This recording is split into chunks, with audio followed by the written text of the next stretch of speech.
اسلام میں مالی نظام کا ایک اور زبردست راز جسے آج کی دنیا اکثر اگنور کرتی ہے وہ ہے زکوٰۃ اور صدقہ۔ عام سوچ یہ ہے کہ اگر ہم دیں گے تو ہمارا مال کم ہو جائے گا، لیکن اسلام کی تعلیم اس کے بالکل برعکس ہے۔ اللہ تعالیٰ فرماتے ہیں کہ جو اللہ کے راستے میں خرچ کرتا ہے اللہ اس کے بدلے میں کئی گنا زیادہ لوٹاتا ہے۔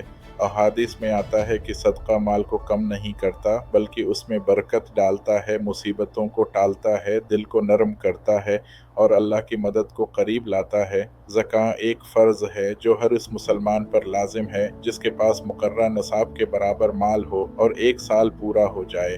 یہ دراصل معاشرے کے اندر ایک سوشل سیکیورٹی سسٹم ہے جس کے ذریعے غریبوں، مسکینوں، ضرورت مندوں کی مدد ہوتی ہے۔